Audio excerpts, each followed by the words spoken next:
Boa tarde, queridos e amados ouvintes do nosso programa Viver Bem. É nosso, gente, esse programa de psicologia e espiritualidade aqui da nossa amada Rádio Catedral FM 106.7. Hoje, mais um domingo maravilhoso e abençoado, com um tema que trouxemos para o programa, um tema muito interessante. É o medo de ficar doente. Quem nunca? Será que você que nos escuta agora, você já teve um medozinho de ficar doente? Acho que muita gente, né? Para abordar esse tema, nós estamos com um psicólogo convidado, psicólogo clínico, ele que é especialista em muita coisa, gente. Estava sumido aqui do programa por conta da agenda, mas hoje conseguiu um espaço. É o doutor Sebastião Ferreira, da paróquia Nossa Senhora do Loreto, a da Ilha do Governador. Tem consultório no centro e faz parte aqui do time Viver Bem e também do time do grupo dos psicólogos que são católicos aqui da Arquidiocese do Rio. Boa tarde, doutor Sebastião. Boa tarde, doutora Sônia. Boa tarde, audiência. Estar aqui nesse programa é muito bom, principalmente estar ao lado de uma amiga.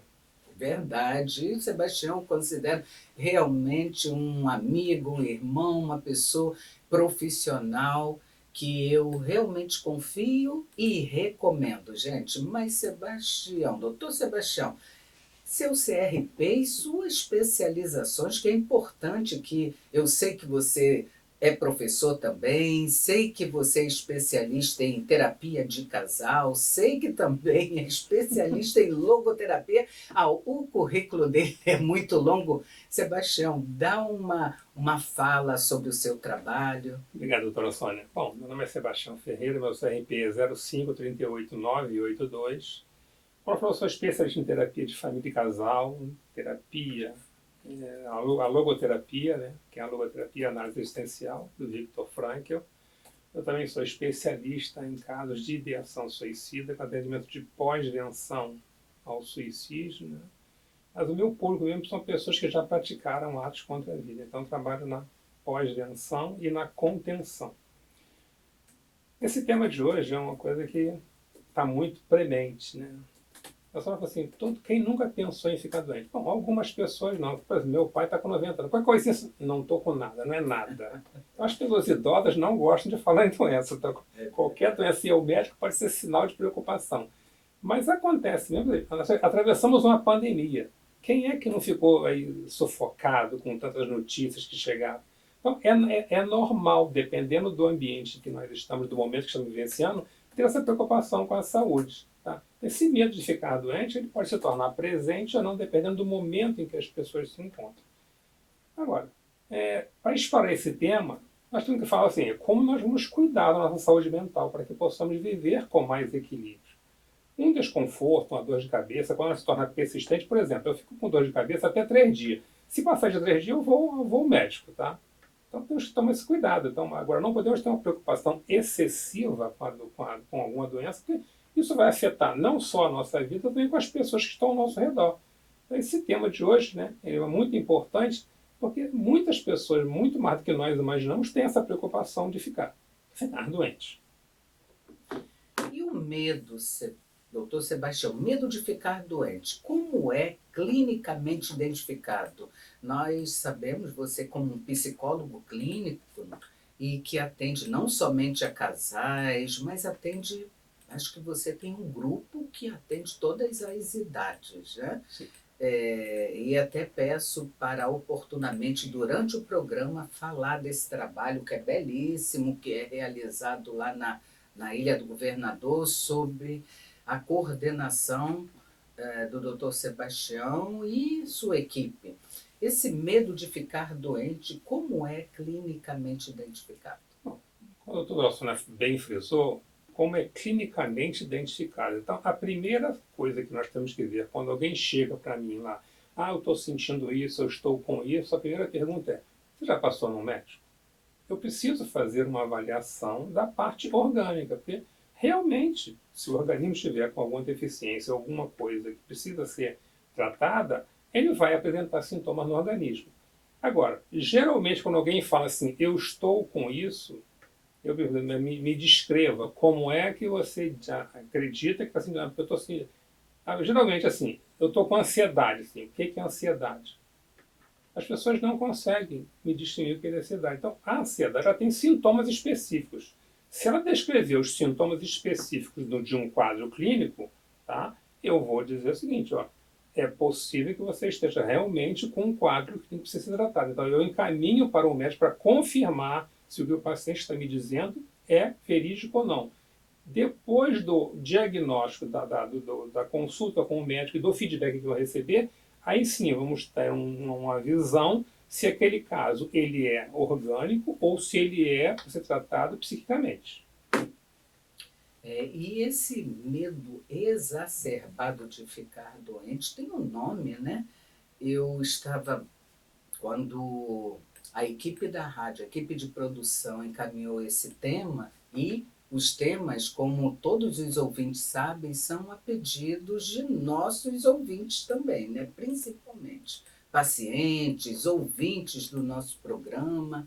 E se você tiver algum tema ou alguma curiosidade, encaminha para a gente pelo nosso e-mail viverbem@radiocatedral.com.br. Mas, como eu ia dizendo, quando a produção me encaminhou esse tema, eu fui dar uma pesquisada, até porque eu, né, na minha experiência, nunca identifiquei um caso desse, tem a hipocondria, o doutor Sebastião já vai explicar, mas me chamou a atenção o nome nosofobia, que é esse medo excessivo de adoecer, principalmente de doenças como doenças oncológicas, a diabetes e também a doença do coração. Então, nosofobia eu aprendi, né? A gente tem que estar atento a essas características, aos sintomas também. Como o medo de ficar doente pode afetar a vida das pessoas? Obrigado, Sônia. Uma boa pergunta, tá? Só quero fazer uma diferença entre a hipocondria e a nosofobia, que você citou aí, tá? A nosofobia, como a doutora Sônia falou, é um transtorno de ansiedade em que existe um medo irracional de adquirir uma doença específica, uma doença oncológica. É um medo específico. A hipocondria é um transtorno psicológico que se caracteriza por uma preocupação excessiva e persistente com a possibilidade de se ter uma doença grave, mesmo quando não houver evidências médicas. Excelente. Tá? Excelente essa distinção, né? Porque muitos usam termos como aquela pessoa hipocondríaca. E é importante que saibamos, né, aquilo que a gente está falando, principalmente nós, psicólogos, e também a você, ouvinte, que nos escuta aí, para que possamos, de fato, saber essa distinção. Existe tratamentos? Sim, mas eu esqueci de responder a sua pergunta. Como o medo afeta a vida das pessoas, tá? Então, as pessoas que têm um medo constante de adoecer, o que vai acontecer com ela? Vai ficar muito dentro de casa, vai evitar participar de eventos sociais, sair de casa. Então, a convivência social fica prejudicada. Porque se ela sai, se ela tem esse medo, se eu encontrar com alguém doente, ela vai achar que vai adquirir alguma doença. Então, com isso também vai gerar um quadro de ansiedade, vai criar um ciclo vicioso, onde a pessoa vai se sentir ainda cada vez mais angustiada, com sintomas inexistentes ou exagerados, o que pode levar a fazer procura consulta médica constantemente, toda semana fazer 1, 2 consultas, todas, e são desnecessárias, porque faz exame e não dá nada, o exame clínico não dá nada. Então, esse comportamento gera um desgaste mental e financeiro, além de aumentar a sensação de impotência. Mas eu vou lá, o médico não descobre nada, mas eu estou sentindo. Então, esse medo é algo que ele afeta a pessoa, mas afeta todo o seu contexto social. E isso vai fazer com que a vida cotidiana dessa pessoa ela não exista. A pessoa vai começar a ficar privada de atividades sociais. E aí temos com outro conceito aí, que é o quê? é a cibercondria.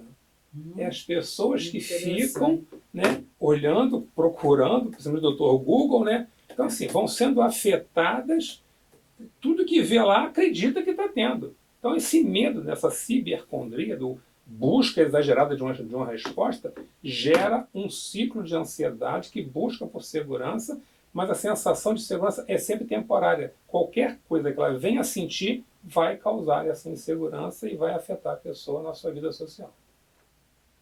Perfeito. E gostei desse esclarecimento da cibercondria. Isso. É isso. Né? Olha, depois da já a produção do programa está nos sinalizando que só falta um minutinho para o nosso intervalo. Do primeiro bloco, hein, gente? Enquanto isso, quero trazer à memória que o nosso programa tem origem, digamos, no grupo plural de psicólogos aqui da nossa Arquidiocese do Rio de Janeiro e que é coordenado pelo bispo querido Dom Antônio Augusto, que está conosco, nós psicólogos, e vocês convidados, se quiserem participar, normalmente na última terça-feira de cada mês. Nós estamos prestes a encerrar as atividades deste ano e retornaremos somente em março. Então, anote aí, dia 26, terça-feira, nossa última reunião. Depois temos uma confraternização e no próximo programa eu também divulgo e convido cada um de vocês. Mas vamos fazer um minutinho de intervalo e voltaremos já já com o tema Medo de Ficar Doente. Voltando aqui, eu, Sônia Nascimento, psicóloga clínica, também especialista em logoterapia, voltando ao segundo bloco do programa Viver Bem. Este programa que é de psicologia e espiritualidade e que nos ajuda a refletirmos sobre a vida que a gente tem. Hoje, aqui comigo, nos estúdios da Rádio Catedral, eu estou com ele, que é o Dr. Sebastião Ferreira, ele que é da paróquia Nossa Senhora do Loreto, da Ilha do Governador, tem consultório no centro, faz parte do time Viver Bem, é especialista em terapia de família e casal, é professor, tem um trabalho muito bacana com pessoas sobre o tema suicídio, sobre pessoas que já tiveram ou têm vontade até de acabar com a própria vida, é tema forte, mas que precisa ser trabalhado. E Dr. Sebastião trabalha na prevenção e na pós-venção. No final do programa ele vai falar um pouco mais e vai deixar o contato. Ele também é palestrante, e se você que nos ouve é de alguma instituição ou organização, Dr. Sebastião está aberto a receber convites para esses temas também. Voltando ao nosso tema do programa de hoje, que é o medo de ficar doente. Vocês podem continuar escrevendo aqui para a rádio, que a equipe de produção nos passa as informações e as perguntas também.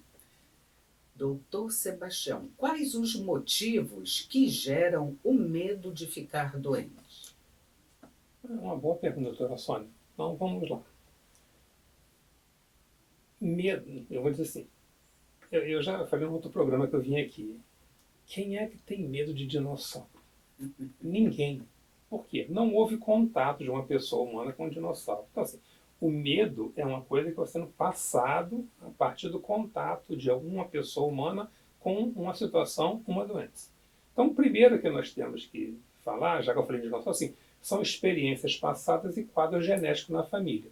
Então, as pessoas que já enfrentaram doenças graves ou viram entes queridos sofrerem um problema de saúde, podem desenvolver um medo intenso de que algo semelhante aconteça com elas. Então, nós tivemos um quadro até famoso aí, da Angelina Jolie, né? Porque a mãe teve câncer de mama E ela foi lá e retirou os 2 seios dela. Tá vendo? É um medo de que isso venha a acontecer, eu já estou agindo preventivamente, mas necessariamente pode ser que não tenha, mas é um medo que estava lá atuando. O outro que nós temos são os fatores de personalidade. São as pessoas mais ansiosas ou com tendências ao perfeccionismo, que podem estar mais vulneráveis a desenvolver hipocondria, pois buscam evitar qualquer tipo de risco ou incerteza. E nesse personagem aqui, nós podemos encontrar as pessoas que têm o transtorno obsessivo compulsivo. Ela vai desenvolver assim, padrões, e se eu não fizer isso, vai acontecer alguma coisa. Então, o pior toque que tem é o toque do pensamento. Se eu não fizer isso aqui, vai acontecer alguma coisa. Então, a pessoa ela fica um pouco neurótica. A outra causa é excesso de informação. Como eu falei cibercondria, mas acho que a pronúncia certa é cybercondria. Então, a internet, com seu acesso constante de informações sobre doenças e sintomas, pode ser um grande gatilho. Ler sobre doenças graves pode aumentar a ansiedade e o medo de contrair qualquer situação que venha a estar em contato. Então, é desumano eu ficar diante de uma tela de computador, ficar procurando, ao sentir isso, o que pode ser? E vai encontrar um monte. Se você procurar, quem encontra, acha. Se quem for pegar o DSM, vai sair de lá, eu tenho alguma coisa daqui, vai sair de lá com diagnóstico. A outra é assim, é a necessidade de controle. Então, a hipocondria também pode estar relacionada à necessidade de controle sobre a vida. Tá? Por quê? O medo de que algo inesperado possa vir a acontecer, como uma doença, pode fazer com que a pessoa busque sinais de problema, mesmo onde não existam. Eu tenho que me cuidar para evitar isso. Mas todos nós, eu trabalhei muito, eu fiz um trabalho fora do Rio de Janeiro, em zona rural. E as pessoas que viviam a vida na labuta, na roça, com a sua vida simples, com uma boa alimentação, elas praticamente não ligavam para a doença. Vou trabalhar, vou ter um convívio social. Agora, quando a doença vinha, ia para o hospital e se tratava. Então, eu não preciso ficar controlando. O nosso corpo ele é programado para viver. Eu só tenho que ter um bom cuidado com ele. Alimentá-lo, nutrir, não cometer excesso. Então, mas assim, tudo... nós temos uma boa notícia e uma má notícia. A má notícia, sim, tudo vai acabar. A boa notícia, tudo vai acabar também. Então, tudo termina. Agora, entre o início e o fim, o que se faz no meio do caminho? Então, o nosso trabalho é viver a vida que a gente tem. Perfeito. E o que é a vida? Né? Um conjunto de oportunidades para que possamos vivê-la bem. A gente poder escolher, tomar atitude, decidir. Na verdade, tomar a atitude é decidir por viver bem e melhor. Afinal, a vida não se repete, ela é irrepetível. Perguntas que chegam. Como a psicoterapia, doutor Sebastião, pode ajudar ao paciente que tem medo de ficar doente? É bem interessante. Muito boa pergunta, doutora Sônia. Mas vamos lá. Essa é uma parte importante que nós temos que aprender a lidar com essa proposta de uma forma saudável. Como eu manter a minha saúde física e psíquica? Bom, a primeira coisa é o seguinte, eu tenho que procurar um profissional. Quem? Pode ser um psicólogo, pode ser um psiquiatra, para saber fazer uma avaliação. Agora, procurem alguém que tenha tempo de escuta. Uma pessoa que faz um atendimento em 5 minutos, eu fui lá, falei, me escutou, mas só ficou de cabeça baixa, nem olhou para mim. Só esse atendimento já cria um mal-estar no atendimento, assim, não olhou para mim, eu acho que eu tenho alguma coisa. Então, esse atendimento tem que ser humanizado. A pessoa tem que ser escutada. Buscar essas fundamentações para que a pessoa tenha essas preocupações. Tá? Por quê? O medo excessivo ele é tratado com terapia. Não tem remédio para medo excessivo. Então, a terapia é importante. Agora, eu tenho não sei se é bom ou mau costume, assim, sempre que eu recebo um paciente, eu pergunto assim, o que você quer me perguntar? O que você quer saber sobre mim? Porque às vezes as pessoas procuram profissionais que não têm a capacitação adequada para tratar o que a pessoa tem. Então, é bom que vocês saibam quem vocês estão procurando. Tá? Então, é importante estabelecer que uma rotina saudável, eu ter uma alimentação equilibrada, consultar um nutricionista, manter exercícios físicos com sono adequado. Então, tem que fazer meus exames para saber se eu posso praticar atividade física. Não se pratica atividade física sem passar por uma avaliação clínica. Tá? E o sono adequado. Então, eu tenho que fazer a higiene do sono. Nós temos um equilíbrio no organismo que chama assim, da melatonina. Quando eu acordo de manhã, o corpo começa a produzir um hormônio que vai me dar energias para o dia, executar minhas tarefas. Às 18 horas, esse hormônio ele vai diminuindo e vai entrando o quê? A produção de melatonina, que vai acalmando o organismo para que ele possa dormir. Então, é nessa hora que você tem que evitar o contato com mídias sociais, com celular, com tela, para que ela possa ser, a melatonina possa fazer efeito e ela vá dormir no tempo adequado. Tá? Vamos lá. Eu tenho que limitar, então, o consumo de notícias relacionadas à saúde, buscar informações com profissionais sempre é a melhor escolha. Cuidado com as dicas dos amigos, cuidado com as simpatias. Faz isso que vai dar certo. Não é por aí. Vamos procurar sempre estar em contato com profissionais capacitados que possam lhe assegurar uma tranquilidade em relação à sua saúde. É perfeito, e eu quero também complementar nessa pergunta de como a psicoterapia pode ajudar a pessoa que tem medo de ficar doente. Eu quero ampliar que não somente a esta pessoa, né, que tem medo de ficar doente, mas a tantas outras que têm preocupações excessivas, que têm ansiedade, que têm outros transtornos, angústias, tristeza, depressão, porque a psicoterapia é um processo, né, de saúde mental. Nós, psicólogos, estudamos 5 anos e passamos a vida estudando, né, a mente humana e seus comportamentos justamente para ajudá-lo. E a psicoterapia traz a consciência nesta pessoa do paciente do seu potencial essencialmente humano, que é a sua dimensão noética e que o fortalece para enfrentar o que é humanamente possível, são as nossas adversidades. A psicoterapia também capacita o homem ou a pessoa do paciente a se conhecer melhor, a ter autocontrole, a ter esse autoconhecimento sobre si e perceber-se que muita das vezes essa preocupação excessiva está excessiva. Uma coisa é se preocupar, outra coisa é quando saímos do nosso eixo, saímos do nosso equilíbrio.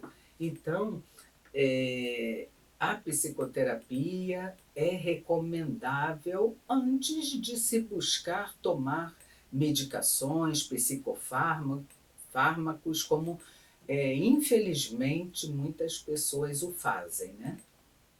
Você me permite, doutora Sônia? Claro. Sua fala me fez lembrar. Tem um filme no Netflix que é sobre casos reais.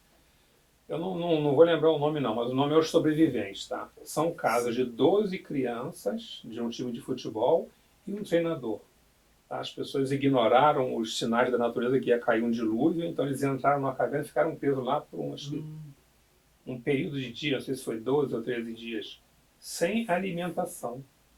E o técnico, enquanto o pessoal estava agindo aqui fora, o técnico lá, ele estava com a incumbência de fazer aquelas pessoas, aqueles jovens ficarem calmos. E ele falou assim, pratica a meditação.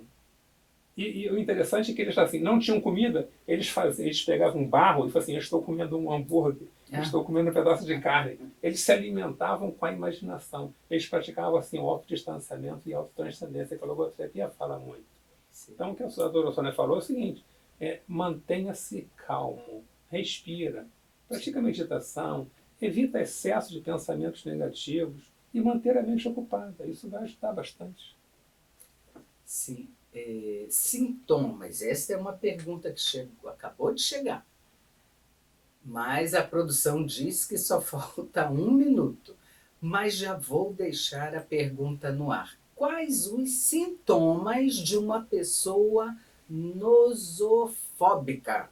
Ou seja, aquela pessoa que tem um medo excessivo de ficar doente. Voltando aqui ao segundo ou terceiro bloco, ao terceiro e último bloco do programa Viver Bem. Gente, este programa é muito bom e passa rápido demais, né? A gente precisamos ficar atentos que na vida, nossa vida passa rápido demais, porque a nossa vida é muito boa. Tudo que é muito bom passa rápido demais. Veja, já estamos no final do ano.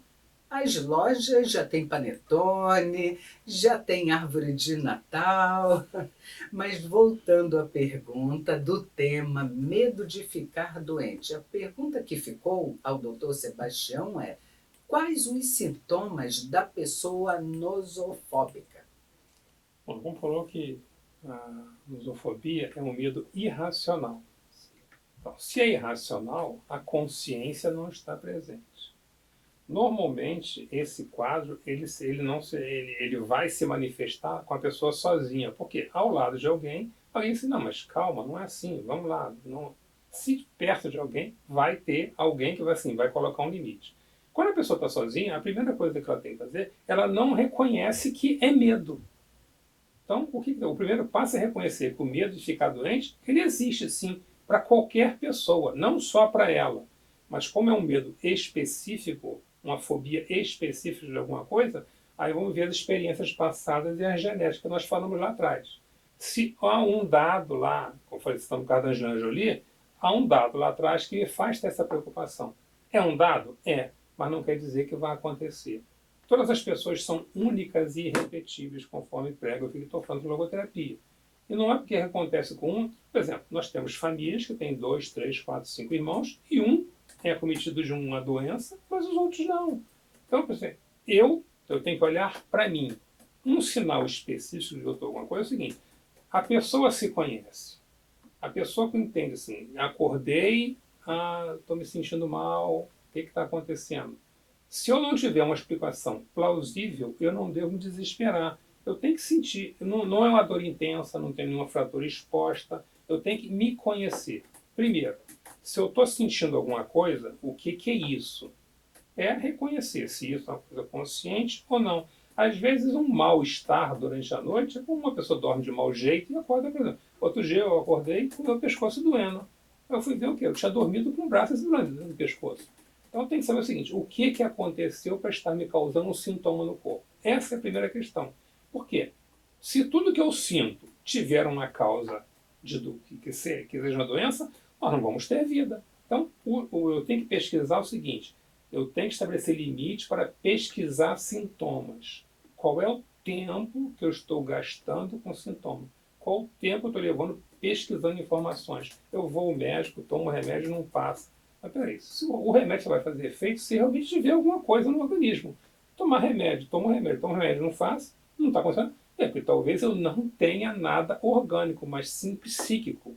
E aí, quando o doutor falou, é o seguinte: eu tenho que procurar a psicoterapia com alguém que seja apto a cuidar daquilo que você está tendo. Então, evitar comportamento de reasseguramento excessivo. O que é isso? É evitar ir ao médico com muita frequência, apenas para aliviar a ansiedade. Eu atendo pessoas que têm ansiedade, tomam a medicação, mas não muda. Por quê?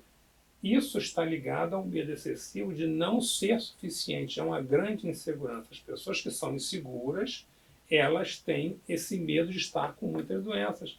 É isso.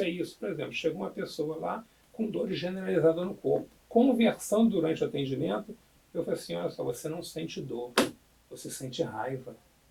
É muita raiva, era muita energia contida, ela não descarregava a raiva. Quando ela tomou consciência disso, na outra semana ela já estava sem dores. Então, às vezes nós temos assim, é que as pessoas nomeiam uma dor como uma doença, e às vezes pode ser uma emoção reprimida. Outros sintomas também que me chegam, me vem à mente, né, de uma pessoa que tem esse medo irracional, né? Ela vai fazendo, de certa forma, automaticamente uma evolução da sua vigilância. E um dos sintomas, hipervigilância. A pessoa está sempre em alerta. observando-se sinais no seu próprio corpo, como se fossem sinais de doença, né? Em todos os ambientes. E outra coisa também é a ansiedade, que eleva-se muito. Alguns comportamentos que me chamam a atenção, enquanto o doutor Sebastião estava falando, o comportamento evitativo, aquela pessoa que ah, tem preocupação de sair porque pode pegar uma chuva forte e pode adoecer, enfim, compreendem essa é, exacerbação de uma preocupação com doença. E muitas das vezes, se a pessoa ela não se atenta, ou até os próximos, né? Que como o doutor Sebastião colocou, se é algo irracional, a pessoa que está próxima ela pode trazer a atenção desta pessoa que não se dá conta que ela está com uma hipervigilância, que ela está sendo nosofóbica, enfim. E quais as consequências, doutor Sebastião, que poderíamos trazer como consequências?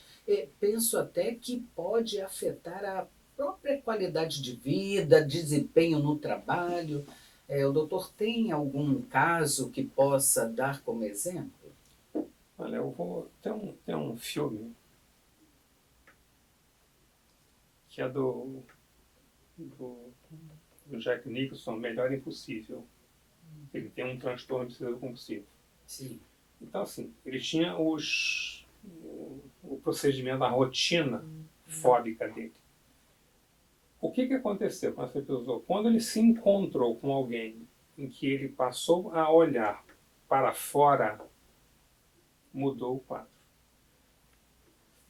Nós temos que importar para nós, trazer para dentro o que é saudável e exportar aquilo que nos incomoda.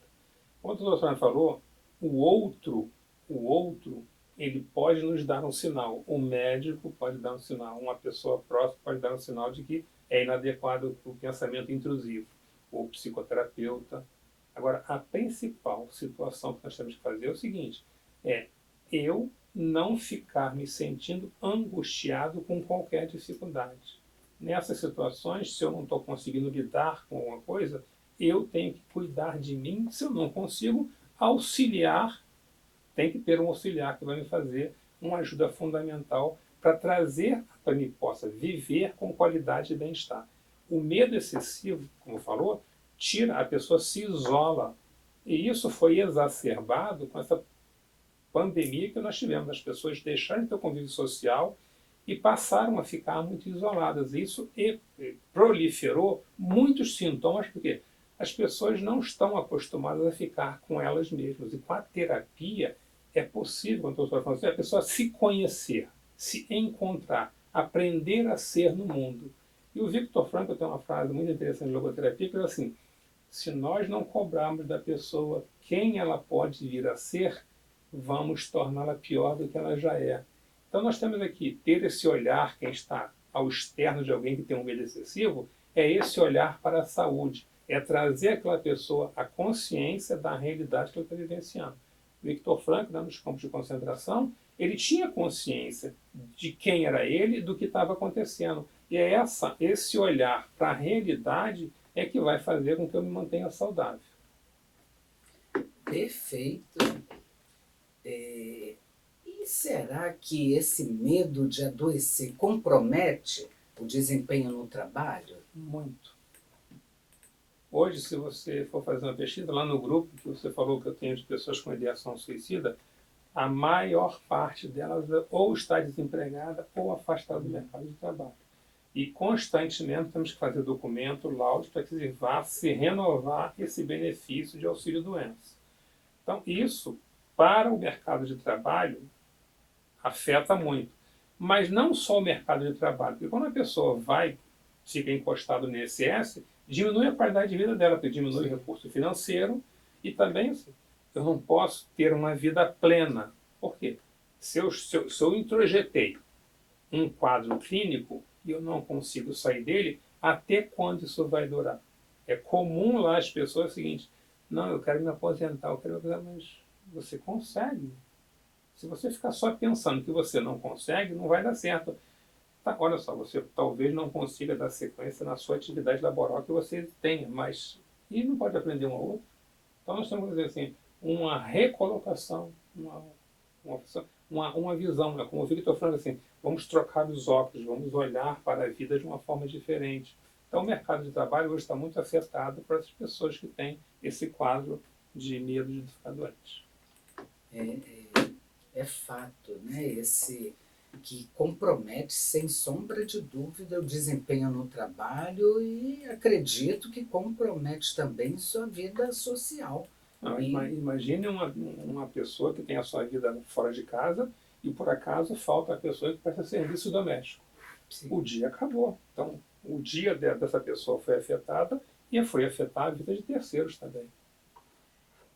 Tem uma pergunta bem até interessante, o doutor Sebastião também atende criança, e me chega a pergunta se esse medo, normalmente as crianças têm medo de escuro, né? Mas se esse medo exacerbado também afeta crianças. Bom, aí nós temos duas possibilidades. Se nós formos lembrar do nosso colega o Gabriel Castelar da Argentina, ele fala da teoria do programa de vida. Pessoas podem ter um comportamento em que demonstrem medo, por quê? Isso já aconteceu com gerações passadas, está sendo transmitido de geração para geração. Agora, se não houver um quadro desse, uma criança não nasce com medo. Quem coloca medo na criança são os adultos que tomam conta dela. Por exemplo, se uma criança, naturalmente, ela vai querer colocar o dedo na tomada.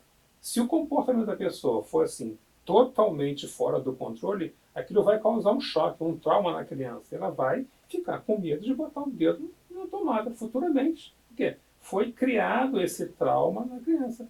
A criança, ela age normalmente. A criança tem que ter dificuldade, passar por frustrações, tem que tomar seus tomos, aprender a levantar. Mas muitos cuidadores e responsáveis evitam que as crianças enfrentem dificuldades e passem por frustrações. É necessário que ela entre em contato com o sofrimento desde pequeno e veja isso com naturalidade. Muito bom. E como se desenvolve este transtorno? Eu acho que até que o doutor já colocou, né? Tem a ver com a questão dos pais e as causas também. Sim. Personalidade, experiência passada, excesso de informação, necessidade de controle, isso aí já falamos já. Deixa eu ver outras perguntas que estão sendo encaminhadas pela produção. Como encontrar o equilíbrio entre a emoção e a lógica diante do medo de ficar doente? Uma pergunta interessante. Como encontrar a lógica? O equilíbrio. Como encontrar o equilíbrio? Primeira coisa é a seguinte. O ser humano é um animal. Você reconhecer. Eu até vi uma palestra do Cortella que ele falou o seguinte. Ele disse que chegou no hotel. Ele tem o costume de fazer o check-in, chegou lá e foi pegar os papéis, foi ler o regulamento do hotel. Aí ele deu, assim, chegou no estou indo embora. Mas por quê? O regulamento de vocês não permite que eu fique. Como não? Leia, artigo 12. É proibida a permanência de qualquer tipo de animal. Assim, mas o senhor não é animal? Não, mas eu sou um animal humano. Não, mas aqui não está falando disso, mas não está explícito aí. Então, às vezes, as pessoas pegam coisas e usam de uma forma exagerada. Eu até falei, ele fez isso de brincadeira, né? Ele entendeu o que estava escrito ali. Mas foi uma crítica que ele fez para que as pessoas, às vezes, uma organização, tem que tomar cuidado com o que fala.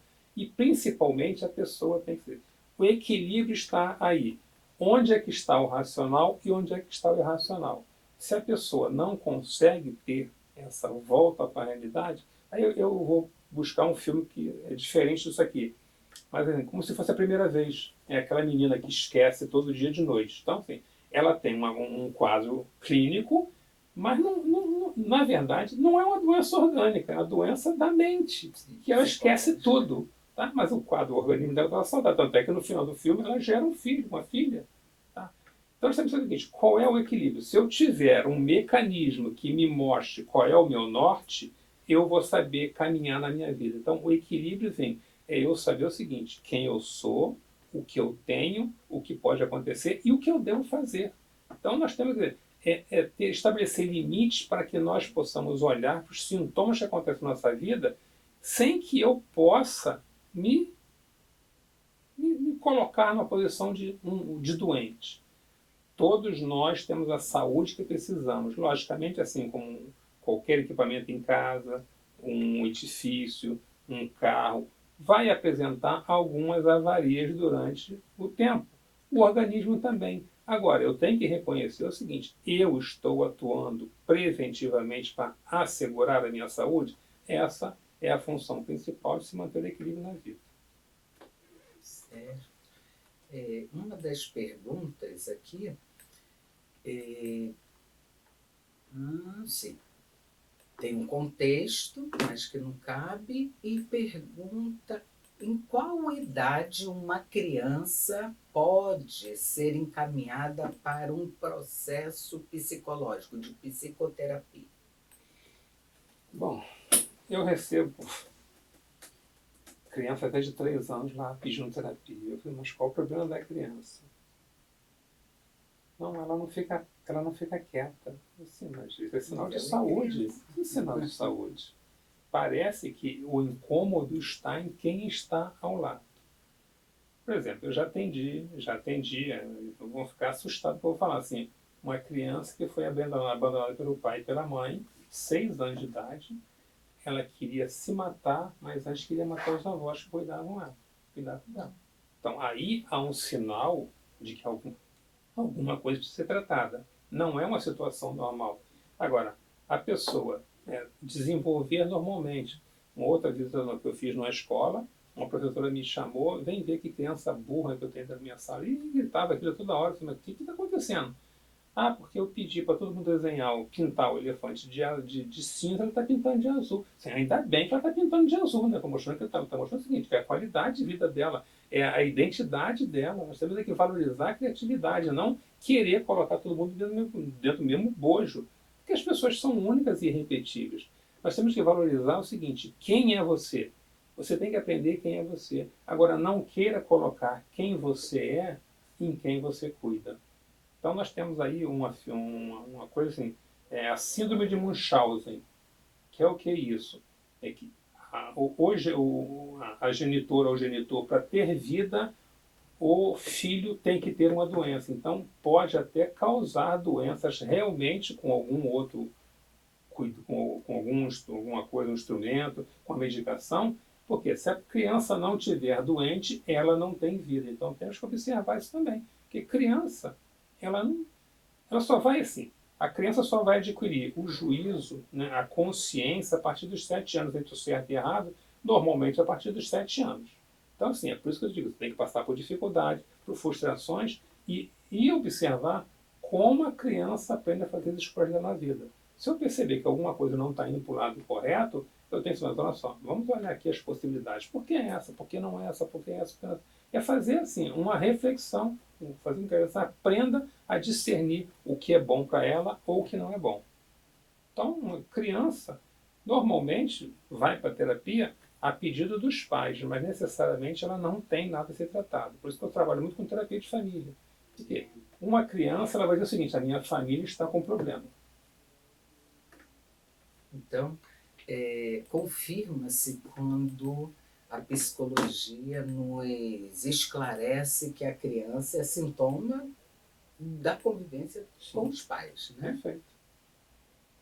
Como eu não sou especialista em atendimento infantil, né, convém deixar assim claro, né, dá até dó, né? Uma criancinha de 3 aninhos sendo atendida.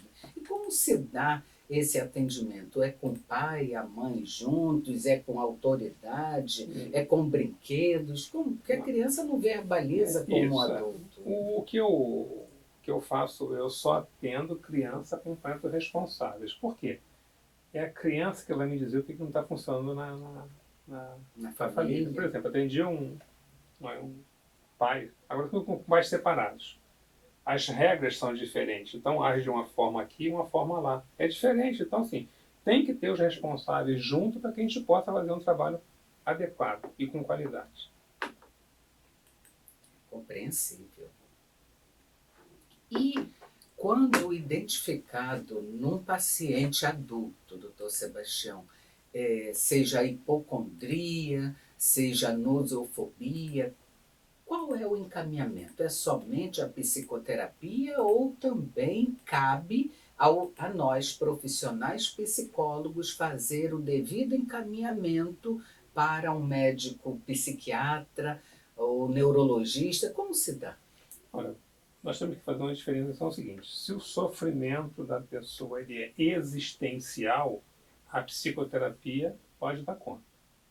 Mas mesmo num quadro em que seja existencial, o sintoma seja existencial, se for excessivo, eu tenho que encaminhar para um especialista para que possa medicar essa pessoa, ela diminuir a intensidade dos sintomas e possa fazer a terapia adequadamente. Então, é necessário, sim, se for identificado que é um comportamento, o sintoma está se apresentando de forma excessiva, é necessário esse suporte de uma pessoa da parte médica. Sim, para uso dos psicofármacos, né? E como o medo de ficar doente pode impactar a saúde física? Fé, quando se fala de fé, a gente pensa logo em religião. Mas também fé é uma coisa que se manifesta na doença. Eu acredito que eu tenho isso. E trabalhar com uma pessoa que não acredita, que acredita que está doente, mas estamos por exemplo, um quadro aqui, gravidez psicológica. A pessoa acredita, apesar dos exames mostrarem que não tem nada, ela acredita que está grávida. Então, como é que eu trabalho? Não adianta você dizer para aquela pessoa que ela não está grávida. Um quadro muito interessante que eu recomendo até um filme é assim, A Garota Ideal. É uma pessoa que ela tem uma perda e ela desenvolve um quadro em que ela foge da realidade. A família busca profissional, ela fala assim, olha só, vamos ter que envolver toda a comunidade. A comunidade toda entrou no sintoma dele, tornou o sintoma dele uma realidade e acabaram com o sintoma dele, porque naturalizaram o sintoma. E a partir da interação das pessoas, ele se apaixonou por uma boneca. Então, assim, deram vida para a boneca. A boneca ia para o salão, a boneca ficava doente, a boneca ia para o clube. Então, assim, ele começou a se distanciar da boneca e ter contato com as pessoas. Não, se a sua namorada está saindo, você tem que sair também. Então, e no final, assim, chegou a tal ponto que envolveu a parte médica, ela adoeceu e ela morreu no filme. E aí, assim, ele pôde se despedir daquela situação ilusória, né, mental que ele criou, psíquica, e voltou para a realidade. Estamos quase terminando o programa Viver Bem, gente. Tudo Mas acaba. ainda dá tempo, se você tiver alguma dúvida ou algo a contribuir, pode passar um e-mail aqui para a gente, viverbem@radiocatedral.com.br. E lembrando, se perder o nosso programa de hoje ou outros, estaremos na próxima semana no canal do YouTube da Rádio Catedral. Só digitar lá programa Viver Bem e vem um elenco de programas que estão sendo gravados aqui no estúdio da Rádio Catedral. Deixe-me ver outras perguntas, porque já estamos terminando. Já foi dito que, sim, me perguntaram se é doença. Se pode, sabemos que tem um CID, né, que é o F45.2, mas a pergunta que chegou é, afinal, é doença? Pode ser caracterizado como uma doença ou um transtorno, né? Quem vai definir isso, se é uma doença, se é um transtorno, se for na parte psíquica, na terapia com o psicólogo. Se for uma causa orgânica, tem que ser um profissional de saúde. Nós não podemos assim acreditar quando a pessoa fala assim, eu tenho isso, eu tenho isso, eu tenho. Mas quais são os sintomas? Porque, como nós falamos assim, da cybercondria, as pessoas assim, vão buscar um atendimento, às vezes irreal. Estou sentindo isso, mas qual é a causa? Por exemplo, Eu, durante uma fase da minha vida, caiu um portão de garagem de ônibus na minha cabeça. Eu desmaiei, fui levado desacordado. Eu fiquei um tempo com dor de cabeça, 8 anos na neurologia. Dor de cabeça, mas não tinha causa orgânica nenhuma. Foi um trauma que eu tive. Sim. Era dor de cabeça. Gente, o programa maravilhoso Viver Bem de Psicologia e Espiritualidade hoje já está chegando ao seu final. Nós queremos aqui, eu, Sônia Nascimento, em nome de toda a equipe técnica da Rádio Catedral, agradecer ao Dr. Sebastião por sua brilhante participação, mas a rádio já me informa que o Dr. Sebastião está convidado para o próximo domingo com outro tema. E, doutor Sebastião, agradecendo, brilhante participação, peço que deixe seus contatos, fale um pouquinho do seu projeto, que ainda temos 1 minuto. Bom, meu telefone é 21 98176 9766. 21 98176 9766. Eu estou na Paróquia Nacional de Loreto, no Galeão, desde 2010. E lá nós temos atendimento individual, grupo, casal, família, grupo de idosos, grupo de crianças, grupo de adolescentes e grupo de ideação. E temos grupos de mães também. Agora, o nosso carro-chefe lá são as pessoas que têm ideação suicida.